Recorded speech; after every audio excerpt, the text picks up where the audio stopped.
Class 9th employability skill, इसमें information technology 402 देख रहे हैं।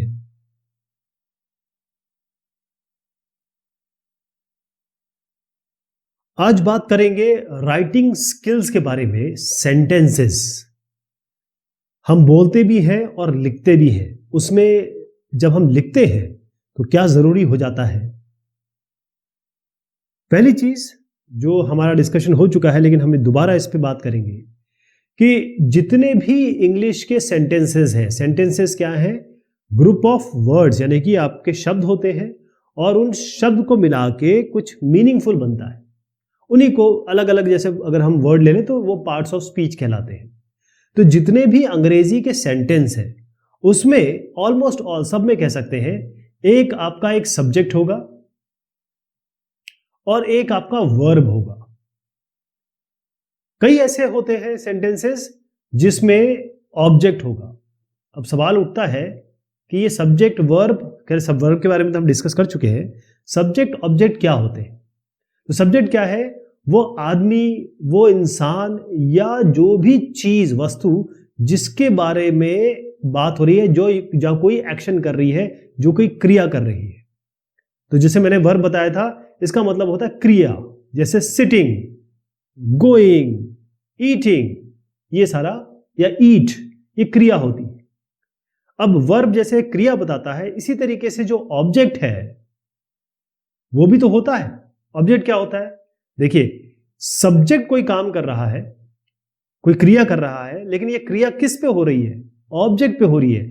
तो सब्जेक्ट क्रिया करता है, यानी वर्ब हम जो बता रहे हैं ये ऑब्जेक्ट पे क्रिया करता है। तो ऑब्जेक्ट क्या हो गया? जिसपे क्रिया हो रही है, जिसपे कोई एक्शन हो रही है। जैसे एग्जांपल इसमें दिया हुआ है, इसको समझने की कोशिश कीजिए। Divya reads a book. Divya reads a book को अगर हम थोड़ा सा और क्लोजली देखें तो दिव्या तो सब्जेक्ट हो गया, ये बच्ची है, और ये सब्जेक्ट हो गई। ये क्या कर रही है? रीड। रीड मतलब वर्ब हो गया, क्रिया हो रही है, ये पढ़ रही है। और क्या पढ़ रही है? ऑब्जेक्ट। ऑब्जेक्ट क्या हुआ? अ बुक, यानी ऑब्जेक्ट पे क्रिया हो रही है जो दिव्या कर रही है। दिव्या किस पे रीड कर रही है, या दिव्या क्या पढ़ रही है? किताब को पढ़ रही है। तो फिर से यहां बताऊंगा आपको कि सब्जेक्ट वो इंसान, आदमी या वस्तु होती है जो काम करता है। जैसे अगर आपसे सवाल पूछा जाए कि हु और व्हाट परफॉर्म द एक्शन, कौन ऐसा है, चाहे वस्तु हो या आदमी हो या इंसान हो या जानवर हो, कौन सा ऐसा है आदमी है जो क्रिया कर रहा है? तो इस सेंटेंस में आप कह सकते हैं दिव्या कर रही है। अगर आपसे मैं सवाल पूछूं कि कौन सा ऐसा है एक्शन हो रहा है, कौन सी क्रिया हो रही है, तो आप कहेंगे रीड्स, पढ़ाई हो रही है। फिर आपसे मैं सवाल पूछूंगा कि ये बताइए कि कौन सी ऐसी वस्तु है, कौन सी ऐसी चीज है जो एक्शन रिसीव कर रहा है, जो जिसपे क्रिया हो रही है। तो आप ये कहेंगे कि ऐसी चीज, ये चीज भी हो सकती है, आदमी भी हो सकता है, इंसान भी हो सकता है, उस पे क्रिया हो रही है, वो क्या होगा? हाँ जी, ये तो अ बुक है। ठीक, तो यहां पर आपको मैं कुछ सेंटेंसेस बताना चाहूंगा, और ये जो है सेंटेंसेस, इसमें आपको मैं बताना चाहूंगा कि सब्जेक्ट क्या है, वर्ब क्या है, ऑब्जेक्ट क्या है। तो पहला जो सेंटेंस है वो क्या है? आई एट एन एप्पल। आपने खाया, तो आई सब्जेक्ट हो गए, एट वर्ब होता है, खाना वर्ब हो गया, क्रिया हो गई, एट हो गया। और क्या खाया आपने? ऑब्जेक्ट क्या है? एप्पल, यानी एप्पल आपका ऑब्जेक्ट हो गया। ही कुक्ड डिनर। ही मतलब ये सब्जेक्ट हो गया जो काम कर रहा है। कौन सा काम कर रहा है? कुक्ड, तो वर्ब हो गया। डिनर, अब डिनर क्या खाया उसने? डिनर को किसने खाया? किस पे एक्शन हो रहा है? ये ही क्या कर रहा है, किस पे एक्शन कर रहा है? डिनर पे, तो डिनर ऑब्जेक्ट हो गया। She kicked the football. She मतलब कोई लड़की है, वो सब्जेक्ट हो गई। किक्ड मतलब एक्शन हो गया, तो वर्ब हो गया। She kicked what? क्या किक किया? फुटबॉल। फुटबॉल को किसने किक किया? सब्जेक्ट ने, तो फुटबॉल क्या हो गया? ऑब्जेक्ट हो गया। इसी तरीके से दिया and Sanjay broke the bottle. अब इसमें दो सब्जेक्ट हो गए, दिया और संजय दोनों ही आपके सब्जेक्ट हो गए। ब्रोक मतलब तोड़ना, तोड़ा, तो ये आपके वर्ब हो गए। ब्रोक दी बॉटल। बॉटल मतलब ऑब्जेक्ट, क्या चीज की उन्होंने? बॉटल तोड़ी, तो ऑब्जेक्ट आपका द बॉटल हो गया। तो अभी अभी हमने जो देखा वो ऑब्जेक्ट्स के बारे में बात की, जिसपे क्रिया हो रही है, सब्जेक्ट कर रहा है। तो ऑब्जेक्ट ये डायरेक्ट भी हो सकता है, इनडायरेक्ट भी हो सकता है। दो श्रेणियां हैं इसकी, डायरेक्ट और इनडायरेक्ट। अभी डायरेक्ट ऑब्जेक्ट क्या होते हैं? डायरेक्ट ऐसे ऑब्जेक्ट होते हैं जिन पे सीधी क्रिया हो रही है। जैसे आप फुटबॉल पे अगर किक करेंगे तो फुटबॉल सीधे फुटबॉल पे एक्शन हो रहा है, राइट। वर्ब जो हो रहा है मतलब जो क्रिया हो रही है वो डायरेक्टली इस पे हो रही है। इसी तरीके से यदि आप कहें कि एक शब्द यहां पर आ रहा है, एक एग्जाम्पल में देखिएगा, व्हाट डस दिव्या रीड, आपने वो सेंटेंस देखा था, दिव्या रीड्स अ बुक, तो व्हाट डस दिव्या रीड, तो रीड जो होगा इसमें तो वर्ब हो गया, ये तो क्रिया है। आंसर हो गया इसका बुक, सीधी सी बात है कि दिव्या किताब पढ़ रही है, किताब पे डायरेक्ट एक्शन हो रहा है, तो डायरेक्ट ऑब्जेक्ट इसमें जो है वो रीड है। लेकिन डायरेक्ट ऑब्जेक्ट आपको एक सवाल का जवाब भी देता है कि व्हाट, मतलब what does Divya read, what does Divya read a book, है ना। व्हाट डज दिव्या, अगर मैं आपको दोबारा यहां ले जाऊं तो यहां पर एक सवाल आ गया कि भाई दिव्या रीड्स अ बुक, तो अगर मैं यहां सवाल पूछूं आपसे कि what does Divya read, Divya क्या पढ़ रही है, तो बुक आ जाएगा। तो ये डायरेक्ट बुक जो हो गया यहां पर डायरेक्ट ऑब्जेक्ट हो गया। अब सवाल उठता है ये इनडायरेक्ट ऑब्जेक्ट क्या हुआ फिर। इनडायरेक्ट ऑब्जेक्ट आपको ये सवाल देता है, सवाल का जवाब देता है टू whom या फॉर whom। whom मतलब होता है कौन, किसके लिए। जैसे Abdul gave a gift to his mother, अब आप इसको बहुत ध्यान से देखिएगा, अब्दुल ने एक गिफ्ट दिया किसको, उनकी माता जी को। तो सीधी सी बात है अब्दुल तो सब्जेक्ट हो गया इसमें, गिव एक्शन हो गया मतलब क्रिया हो गई, give a gift to his mother, तो यहां पर दो ऑब्जेक्ट बन रहे हैं। कौन कौन से, एक तो गिफ्ट हो गया क्योंकि गिफ्ट पे एक्शन हो रहा है, और मदर को दिया तो मदर भी तो एक सब्जेक्ट है, ओके। तो अगर इसमें सवाल पूछा जाए कि what did Abdul give, Abdul ने दिया क्या, तो कहा जाएगा गिफ्ट दिया। अब सवाल पूछा गया कि टू whom, किसको दिया, मदर को दिया, तो मदर यहां पर इनडायरेक्ट ऑब्जेक्ट हो गई, ठीक है। तो ये जो सेंटेंसेस हैं इसमें आप देखिए कि कई सेंटेंसेस होते हैं कि इसमें डायरेक्ट ऑब्जेक्ट्स होंगे, जैसे दिव्या रीड्स अ बुक में हमने देखा। कई ऐसे हैं जिसमें डायरेक्ट इनडायरेक्ट दोनों होंगे, right. Abdul gave a gift to his mother, Abdul subject, gift gave verb, gift और मदर इसमें दोनों के दोनों ऑब्जेक्ट्स हो गए, और मदर क्या हो गई, इनडायरेक्ट ऑब्जेक्ट हो गई। अब आप यहां पर देखिए कुछ और मैं आपको दिखाता हूं जिसमें आप डायरेक्ट और इनडायरेक्ट दोनों ही पता कर पाएंगे। सेंटेंस है संजय बॉट वेजिटेबल्स, संजय जो हो गए ये क्या है, इसमें सब्जेक्ट हो गए, बॉट मतलब वो खरीद के लाए या लेके आए, तो वर्ब तो लेके आए मतलब बॉट हो गया, वर्ब हो गया। अब वर्ब प्लस व्हाट कर लीजिए आप, क्या, व्हाट। जैसे मैंने आपको कहा था कि डायरेक्ट ऑब्जेक्ट जो होता है वो सवाल का जवाब देता है क्या, व्हाट, तो व्हाट, संजय क्या लेके आया, वेजिटेबल, तो ये क्या हो गए, डायरेक्ट ऑब्जेक्ट। इसमें इनडायरेक्ट ऑब्जेक्ट नहीं है सेंटेंस में। अगले सेंटेंस पे आते हैं, Fatima and Sonia played tennis, played मतलब खेला, फातिमा और सोनिया ने गेम खेला, कुछ टेनिस खेला, खेला तो आपका प्लेड हो गया। अब सवाल पूछ लीजिए व्हाट, फातिमा सोनिया ने क्या खेला, टेनिस खेला, जो टेनिस है वो डायरेक्ट ऑब्जेक्ट हो गया आपका। व्हाट का जवाब दे रहे हैं, ध्यान रखिए डायरेक्ट ऑब्जेक्ट हमेशा व्हाट का जवाब देता है। अब आप तीसरे पे आइए, ही offered me N orange, offered मतलब उसने मुझे एक संतरा भेंट किया या ऑफर किया, दिया। ही ऑफर्ड, ऑफर्ड मतलब तो वर्ब हो गया। अब ही हो गया सब्जेक्ट। अब सवाल पूछा गया वर्ब प्लस व्हाट, यानी कि ऑफर्ड व्हाट, क्या ऑफर किया, तो उत्तर आया ऑरेंज। और मैंने आपको बताया था कि भाई जहां पर आप ये बात करते हैं कि व्हाट, तो वो आपका डायरेक्ट ऑब्जेक्ट होता है, लेकिन इसमें एक इनडायरेक्ट ऑब्जेक्ट भी है। जैसे वर्ब के साथ, ऑफर्ड के साथ एक सवाल आपसे पूछ लूं, बाय हुम, टू हुम, किसने किया और किसके लिए किया, तो ही offered me and orange, N orange, तो किसके लिए, किसको ऑफर किया, मी, मुझे किया, तो मैं इसमें इनडायरेक्ट ऑब्जेक्ट हो गया। एक और देते हैं, the teacher gave us homework, तो गेव तो सीधी सी बात है कि भाई वर्ब हो गया। वर्ब के साथ एक सवाल पूछ लीजिए, वर्ब के साथ सवाल पूछिए व्हाट, गेव अस व्हाट, क्या दिया, होमवर्क दिया, तो होमवर्क इसका डायरेक्ट ऑब्जेक्ट हो गया, ठीक है। अब वर्ब के साथ मतलब गेव अस, क्या दिया, ये तो हो गया, किसने दिया, किसको दिया, ये सवाल पूछिए आप वर्ब के साथ, तो वो हो जाएगा इनडायरेक्ट ऑब्जेक्ट। किसने दिया, क्या दिया, क्या दिया, द टीचर गेव अस, किसको दिया, अस, हमको दिया, ये आपका इनडायरेक्ट ऑब्जेक्ट हो गया। टाइप्स ऑफ सेंटेंसेस, सेंटेंसेस किस किस तरीके के हो सकते हैं, इनको बोलने का तरीका है उसके हिसाब से ये एक्टिव और पैसिव दोनों हो सकते हैं। एक्टिव पैसिव देखिएगा, यहां पर है संजय ब्रोक द ग्लास, यानी कि संजय ने ग्लास को तोड़ा। यहां पर है the glass was broken by Sanjay, यानी कि ग्लास को संजय ने तोड़ा, यस ग्लास संजय द्वारा तोड़ा गया। इसमें हुआ एक है कि पहली लाइन में पहला जो सेंटेंस है उसमें सब्जेक्ट संजय है, लेकिन अगले ही लाइन में सब्जेक्ट बदल गया है ग्लास, ठीक है। ब्रोक तो सेम रहा, यानी कि दोनों का एक्शन या वर्ब तो सेम रहा, तो वर्ब दोनों का सेम है लेकिन सब्जेक्ट बदल गया। तो हुआ यह है कि एक्टिव में संजय ये एक्शन कर रहा है, ये काम कर रहा है, संजय ने ग्लास को तोड़ा ना। लेकिन जो पैसिव वॉइस में है इसमें जो सब्जेक्ट है वो एक्शन कर नहीं रहा बल्कि एक्शन इस पे हो रहा है, बस यही अंतर है। क्लियर है? देखिए जो एक्टिव वॉइस होती है जिसमें जो सेंटेंसेस जिसमें सब्जेक्ट काम करता है या सब्जेक्ट क्रिया करता है, सब्जेक्ट कौन सा हो सकता है, मैं आप, कोई भी वस्तु, कोई भी थिंग, वो कोई काम करती है तो इसका मतलब वो एक्शन कर रही है, ठीक है।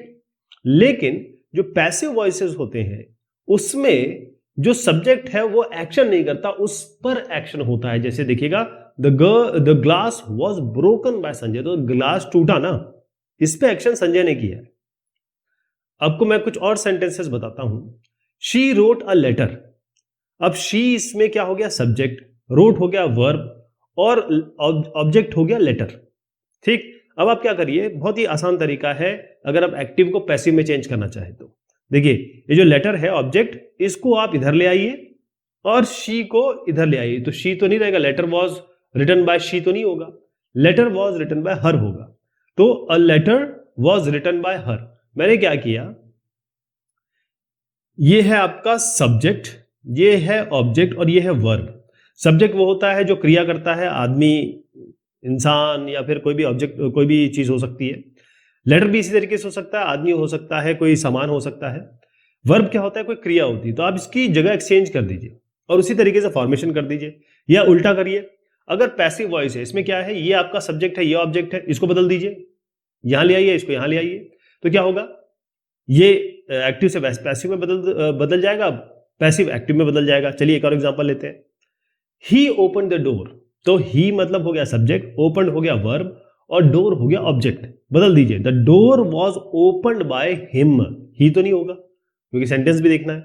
यहां पर Mohan played the flute, Mohan subject है, फ्लूट ऑब्जेक्ट है, प्लेड आपका इसमें एक्शन है, क्रिया है, वर्ब है। तो flute was played by Mohan, the flute was played by Mohan. ये एक्टिव और पैसिव होता है। जिस हिसाब से हम सेंटेंसेस का उपयोग करते हैं उस हिसाब से हम कहते हैं कि सेंटेंस किस किस तरीके के हो सकते हैं।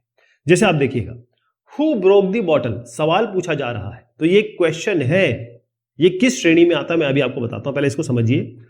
संजय ब्रोक द बॉटल, अब ये इन्होंने सीधा कहा है, मतलब इसमें कोई क्वेश्चन नहीं है, इसमें कोई इमोशन नहीं है, इसमें कोई एक्सक्लेमेशन नहीं है, सीधा बोला कि संजय ने तोड़ा है भाई, है ना। नो आई डिडंट, अब ये जो संजय है बोलता है ना ना मैंने तो नहीं तोड़ा, तो इसके आगे एक्सक्लेमेशन मार्क लग गया, यानी हु ब्रोक द ग्लास एक क्वेश्चन था, एक सवाल था, लेकिन नो आई डिड नॉट ने कहा कि ओह मैंने तो नहीं तोड़ा भाई। अब ये कोई और एक महिला कहती है पिक अप द पीसेस, अब ये ना तो इन्होंने सवाल पूछा है ना इन्होंने कोई इमोशन या फीलिंग दिखाई, इन्होंने कहा भाई ऐसा है, ग्लास जो टूट गए इनको उठाइए। तो आप देखेंगे कि ये सेंटेंसेस है लेकिन हर एक सेंटेंस अलग अलग प्रकार में आता है। इसको समझने की कोशिश करते हैं। सबसे पहला जो सेंटेंस मैं आपको बता रहा हूं वो स्टेटमेंट या फिर डिक्लेरेटिव स्टेटमेंट। अगर आप मैथमेटिकल रीजनिंग पढ़ेंगे या आगे जाके डिस्क्रीट मैथमेटिक्स पढ़ेंगे तो उसमें यह स्टेटमेंट होता है, स्टेटमेंट इसी को स्टेटमेंट कहते हैं जो डिक्लेरेटिव हो। इसको जैसे ही आप बोलेंगे तो इसमें ना तो कोई इमोशन होगी ना कोई, जो सिंपल सी बात कहते हैं, जैसे I go to the school, I like eating vegetable, मैं स्कूल जाता हूं, मैं सब्जियां खाना पसंद करता हूं। या ये कह सकते हैं आप, मैं इसको पहले दूसरे सेंटेंस में चेंज करूंगा फिर आपको बताऊंगा, ठीक है, फिर आगे आते हैं। जो क्वेश्चन है या इंटरोगेटिव, इंटरोगेशन क्या होता है? सवाल पूछना। सवाल जवाब जब होता है तो उसमें आप जब क्वेश्चन पूछते हैं तो उसके आगे आप क्वेश्चन मार्क लगाते हैं, और जो डिक्लेरेटिव स्टेटमेंट होते हैं उनमें केवल आप एक पीरियड या कि फुल स्टॉप लगाते हैं। तो यहां देखिए फुल स्टॉप है, यहां पर देखिएगा आपका क्वेश्चन मार्क है हर इसमें। अब I go to the school, सवाल इसका बना दिया तो क्या होगा? Did you go to the school. एक आई लाइक ईटिंग वेजिटेबल्स, इसका सवाल बनाना है तो पूछेंगे do you like eating vegetables. अब इसी का हम कर देंगे इमोशन रिएक्शन या एक्सक्लेमेटरी सेंटेंस। जब आप कोई स्ट्रॉन्ग इमोशन दिखाते हैं तब आप क्या करते हैं? तो एक्सक्लेमेशन से एंड करते हैं सेंटेंस को। देख, इसमें कह सकते हैं I came first in the class, मैं पहला आया क्लास में। और यहां पर ऑर्डर या इंपेरेटिव सेंटेंस, ऑर्डर मतलब होता है आप कोई कमांड दे रहे हैं, कोई निर्देश दे रहे हैं, कोई चीज की, किसी चीज की रिक्वेस्ट कर रहे हैं या कोई एडवाइस दे रहे हैं। चाहे आप ऑर्डर दे रहे हो, निर्देश या कमांड दे रहे हो, इसी की बात है ये। और रिक्वेस्ट कर रहे हैं किसी से, भाई ये काम कर दो यार प्लीज, रिक्वेस्ट मोड में है। या एडवाइस करें, देखो साहब ऐसा करना चाहिए आपको। तो यहां पर ये फुल स्टॉप से भी खत्म हो सकता है, ओके, या एक्सक्लेमेशन से मार्क खत्म हो सकता है, लेकिन ये तो फिर इस श्रेणी में आ जाएगा। तो यहां ध्यान रखिएगा कि जो ऑर्डर या इंपेरेटिव सेंटेंस है इसको आप it can and with a full stop also, exclamation also. मतलब ये या तो फुल स्टॉप से होगा या एक्सक्लेमेशन से होगा। तो हर एक एक्सक्लेमेशन एक्सक्लेमेटरी नहीं होता है, ये ऑर्डर या इंपेरेटिव भी हो सकता है। जैसे गो टू कॉलेज टुडे, केवल कहा गया, एडवाइस दे दी गई। गो ईट योर वेजिटेबल, जाओ, मतलब आपको एक तरीके से निर्देश दिया गया कि जाओ वेजिटेबल खाओ। अब इसको मैं जरा अलग अलग तरीके से आपको अलग एग्जांपल देता हूं। देखिए, पहला है it is very cold, simple sentence है, दिस रूम इज अनक्लीन।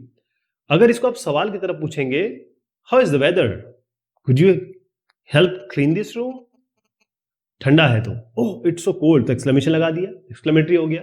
अब आपको निर्देश दिए जा रहे हैं, अब आपसे कहा जा रहा है कि भैया स्वेटर पहन लो, wear your sweater, clean this room. यहीं पे देखिएगा आई कंप्लीटेड माई प्रोजेक्ट, ये सिंपल एक बात कही गई है, स्टेटमेंट है ना, इसमें कुछ ना इमोशन है, ना सवाल है, ना निर्देश है। आई एक्सरसाइज एवरी डे। अब इसको सवाल की तरह लेंगे, did you complete your project, do you exercise every day, इसी के लिए। अब किसी ने अपना प्रोजेक्ट कंप्लीट कर दिया तो क्या बोलेगा? हो आई कंप्लीटेड माई प्रोजेक्ट। और अगर आप निर्देश देना चाहते हैं, टीचर बोल रहा है complete your project, mother father बोल रहे हैं go and exercise today.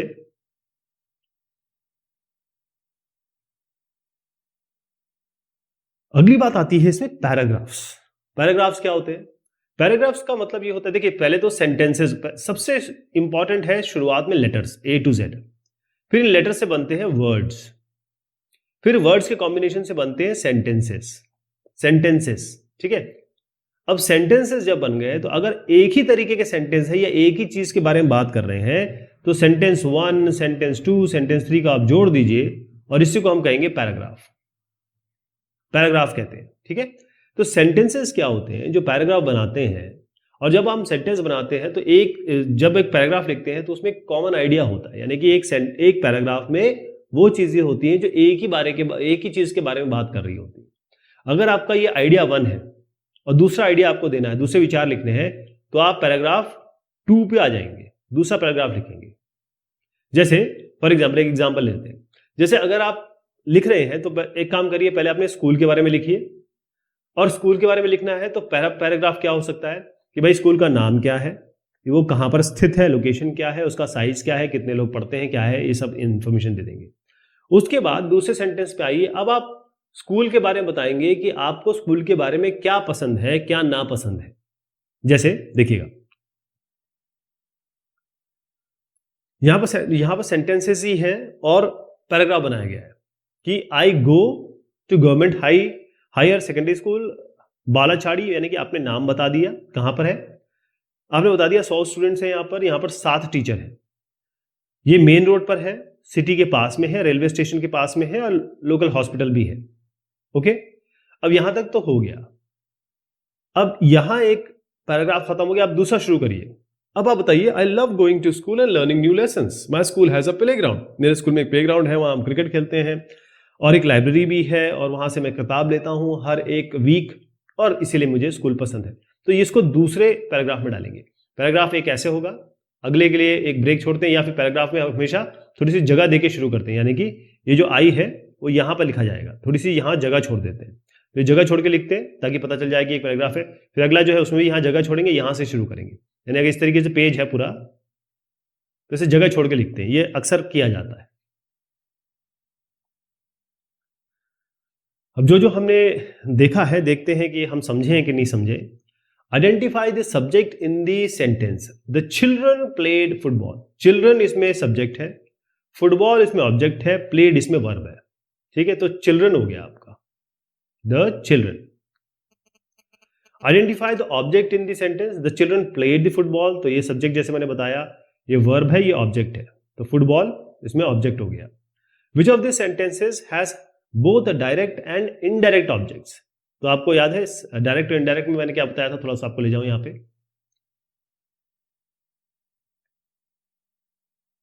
Okay, direct में ये है कि आपको वर्ब के साथ व्हाट सवाल पूछना है। संजय व्हाट वेजिटेबल, कौन सा वेजिटेबल आया, वेजिटेबल, कौन सी चीज लाया, वेजिटेबल। व्हाट व्हाट और बाय हुम, कौन लेके आया, वो आपका इनडायरेक्ट ऑब्जेक्ट हो जाएगा। तो इसके लिए अगर हम सवाल पे जाएं, आई एम वॉचिंग टीवी, है ना, she bought a blue pen, the girl play cricket, he wrote his sister a letter. अब देखिए इसमें आई है, मतलब सब्जेक्ट हो गया, और ये ऑब्जेक्ट हो गया, ये तो डायरेक्ट ऑब्जेक्ट है, ये वर्ब है। इसमें भी she bought a blue pen, ये सब्जेक्ट हो गया, ये सब्जेक्ट हो गया, ये ऑब्जेक्ट हो गया, बॉट आपका वर्ब हो गया। The girls play cricket, girls subject हो गए, क्रिकेट ऑब्जेक्ट हो गया, और प्लेड आपका वर्ब हो गया। यहां पर देखिएगा ये है, इसमें बोथ, दोनों डायरेक्ट और इनडायरेक्ट है। ही रोट, ही आपका सब्जेक्ट हो गया, रोट मतलब आपका वर्ब हो गया।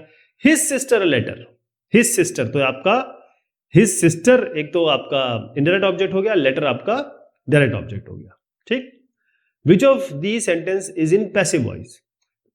पैसिव वॉइस में ये होता है कि जो सब्जेक्ट होता है वो एक्टिव वॉइस होता है, जिसमें सब्जेक्ट वर्ब मतलब क्रिया करता है, लेकिन पैसिव वॉइस होती है जिसमें सब्जेक्ट पे क्रिया होती है। ठीक। दे आर वॉचिंग टीवी, वो पिक्चर देख रहे हैं। The clock was repaired by Raju, चलिए इस पे वापिस आएंगे। He is sleeping in the room, वो अपने रूम में सो रहा है।